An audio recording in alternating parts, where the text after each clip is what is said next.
អ្នកតាដំបូកដើមសង្កែខេត្តព្រៃវែងរឿងរ៉ាវអ្នកតាដែលនៅក្នុងភូមិមួយស្រុកពីរាំងខេត្តព្រៃវែងដែលជារឿងពិតក្នុងភូមិរបស់បងប្រុសសុកធឿនដែលគាត់បានរៀបរាប់ទាំងព្រឺព្រួចនឹងរឿងរ៉ាវគួរឲ្យខ្លាចនៅក្នុងភូមិរបស់គាត់ឲ្យបានដឹងថានៅក្នុងអំឡុងឆ្នាំ1990កាលនោះក្នុងភូមិរបស់គាត់មានគ្រួសាររស់នៅតិចតួចស្ដុះស្ដើងខ្លាំងណាស់ហើយក៏សង់ផ្ទះដាច់ដោយឡែកពីគ្នាទៀតផងនៅក្នុងគ្រានោះវាលស្រែនៅចុងភូមិរបស់គាត់មានដំបូកដើមសង្កែមួយដើមយ៉ាងធំនិងមានស្រះទឹកនៅពីមុខដំបូកនោះផងដែរដែលមានជម្រៅត្រឹមទ្រូងដែលអាចចុះលេងបានរាល់ពេលរដូវច្រូតកាត់និងរដូវប្រាំងក្មេងខ្វៀលគោក្របីជាច្រើនតែងទៅលេងលោតទឹកនៅក្នុងស្រះនោះជារៀងរាល់ថ្ងៃយ៉ាងសប្បាយរីករាយហើយក៏គ្មានអ្វីកើតឡើងនោះដែរប៉ុន្តែមានពេលមួយក្នុងរដូវវស្សាលោកអ៊ំយ៉នគឺជាអ្នកភូមិផងរស់នៅក្នុងភូមិជាមួយបងប្រុសសុកធឿនពេលនោះរូបគាត់បានដើរឆ្លោះត្រីតែម្នាក់ឯងចិត្តស្រះដំបូកដើមសង្កែដោយគាត់បានកាន់ភ្លើងម៉ាំងសុងក្រហមមេនៅក្នុងដៃដោយហេតុនាពេលនោះគ្មានភ្លើងពិលពន្លឺច្បាស់ដូចសម័យឥឡូវនេះទេរំពេចនោះពេលដែលអ៊ំយ៉នកំពុងតែឆ្លោះត្រីសុកក្បែរភ្លឺស្រែស្រាប់តែរូបគាត់បានប្រទះឃើញពស់ពីរក្បាលយ៉ាងធំប៉ុនគល់ថ្នោតដុះចាយពីលើក្បាលងើបឡើងផុតពីស្រូវកម្ពស់5ម៉ែត្រដោយក្រហមដាក់គាត់មានធ្មេញស្រួចគូឲ្យខ្លាចពេលនោះអ៊ំយ៉នឃើញភ្លាមគាត់ភ័យណាស់ស្ទើរអស់ព្រលឹងបន្ទាប់មកគាត់បានរត់ត្រឡប់ទៅក្នុងភូមិវិញបានត្រីផងយំផងត្រីឆោឡោផ្អើលគេផ្អើលឯងទាំងយប់អាធ្រាត្របានធ្វើឲ្យអ្នកភូមិទាំងអស់បានចេញមកមើលរូបគាត់គ្រប់គ្នារួចហើយអ៊ំយ៉នបានរៀបរាប់ទិដ្ឋភាពដែលគាត់បានជួបបានឃើញទាំងញញីញញ័រប្រាប់ទៅអ្នកភូមិប៉ុន្តែគ្មានអ្នកភូមិណាជឿគាត់នោះទេដោយគិតថារូបគាត់កុហកឬរវើរវាយខ្លាំងពេកពេលដែលគាត់ដើរឆ្លោះត្រីព្រោះអីអ្នកភូមិទាំងអស់មិនដែលឃើញមានពស់ឬមានអ្វីកើតឡើងនៅដំបូកដើមសង្កែនោះដោយដែលអ៊ំយ៉នបានរៀបរាប់ប្រាប់នោះឡើយហើយចាប់តាំងពីពេលនោះអ៊ំយ៉នក៏មិនហ៊ានទៅក្បែរដំបូកដើមសង្កែនោះទៀតដែរមិនតែប៉ុណ្ណោះរូបគាត់ក៏ហាមឃាត់កូនចៅរបស់គាត់ទាំងអស់មិនឲ្យទៅលេងទឹកក្នុងស្រះឬទៅក្បែរដំបូកដើមសង្កែនោះជាដាច់ខាតព្រោះអីគាត់ដឹងច្បាស់ថាអ្វីដែលគាត់បានឃើញគឺជារឿងពិតទោះបីជាអ្នករស់នៅក្នុងភូមិទាំងអស់មិនជឿគាត់ក៏ដោយលុះរយៈពេលក្រោយមកទៀតមានថ្ងៃមួយពេលរសៀលពេលពួកក្មេងៗខ្វៀលគោក្របីកំពុងតែលេងទឹកនិងលេងគប់ធុយក្បែរមាត់ស្រះពេលនោះស្រាប់តែមានពស់ដ៏ធំមួយគូបានចេញពីក្នុងដំបូកដើមសង្កែចូលក្នុងស្រះហើយវាងើបឡើងផុតពីទឹកកម្ពស់5ម៉ែត្រដោយមានធ្មេញស្រួចបើកភ្នែកធំប៉ុនក៏ដៃទំហំប៉ុនដើមត្នោតនិងបានក្រហមដាក់ក្មេងៗទាំងអស់ដោយសំឡេងលាន់ក្រហមគូឲ្យខ្លាចញញើតដែលបានធ្វើឲ្យពួកក្មេងៗយំឆោឡោរត់ចេញពីក្នុងស្រះរួចប្រាយោរៀងខ្លួនចោលគោចោលក្របីត្រឡប់ទៅភូមិវិញរីឯក្មេងៗមួយចំនួនទៀតរត់មិនរួចដោយផិតភ័យខ្លាំងពេកក៏បានសន្លប់នៅនឹងកន្លែងដេកស្តុកស្ដឹងនៅមាត់ស្រះដើមសង្កែដោយមិនដឹងខ្លួននោះឡើយ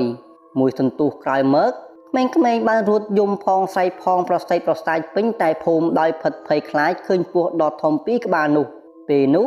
អ្នករស់នៅក្នុងភូមិទាំងអស់និងឪពុកម្ដាយរបស់ក្មេងៗបានសួរនាំអំពីហេតុការណ៍ហើយក្មេងៗទាំងអស់បានរៀបរាប់នៅរឿងរ៉ាវទិដ្ឋភាពដែលពួកគេបានឃើញស្ដែងអំពីសត្វពស់យក្សដ៏ធំពីរក្បាលយ៉ាងច្បាស់ក្រឡែតឲ្យអ្នកភូមិគ្រប់គ្នានៅទីនោះបានដឹងពេលនោះទើបអ្នកភូមិជឿថានៅក្នុងដំបូកដើមសង្កែពិតជាមានពស់យក្សដ៏ធំពីរក្បាលរស់នៅទីនោះដោយដែលអ៊ំយ៉នបានរៀបរាប់ពិតប្រាកដមែនចំណែកឯឪពុកម្ដាយដែលបានបាត់កូនរបស់ខ្លួនមិនឃើញរួចមកម្នាក់ព្រួយបារម្ភជាខ្លាំងបន្ទាប់មកមេភូមិនិងគ្រូសាអ្នករស់នៅក្នុងភូមិទាំងអស់បាននាំគ្នាទៅរកគ្រូទីម្នាក់ដែលនៅជាប់ភូមិជាមួយគ្នាដែលមានឈ្មោះថាលោកគ្រូផុនដែលល្បីល្បាញខាងទូទាយឈុតយ៉ាងពូកែដើម្បីរកគុណគូមើលឲ្យច្បាស់អំពីពស់យក្សពីរក្បាលនោះពេលទៅដល់ផ្ទះគ្រូទាយក៏បានគុណគូមើលមួយសន្ទុះបន្តិចក្រោយមកលោកគ្រូផុនបានប្រាប់ទៅអ្នករស់នៅក្នុងភូមិឲ្យបានដឹងថានៅក្នុងដំបូកដើមសង្កែនោះគឺមានអ្នកតាទើបមកកាន់ថ្មី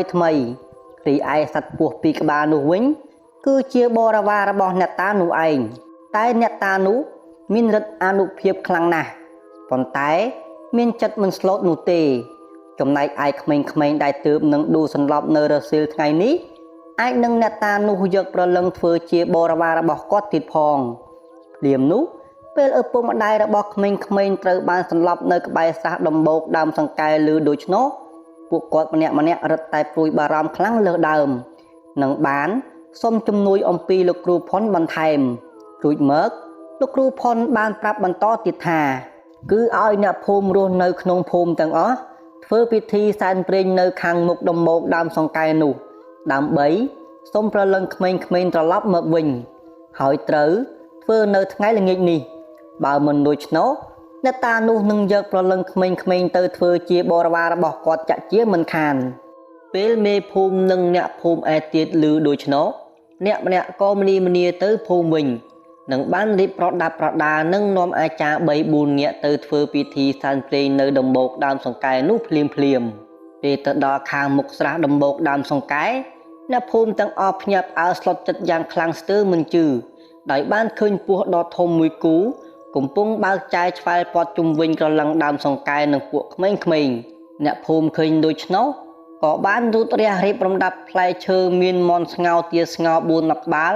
និងបានប្រគំភ្លេងអុជធូបបន់ស្រន់សុំសេចក្តីសុខនិងប្រលឹងក្មេងៗត្រឡប់មកវិញដោយក្នុងចិត្តម្នាក់ញញីញញ័រទាំងភ័យខ្លាចភ្លាមនោះពិធីមិនទាន់ចប់ផង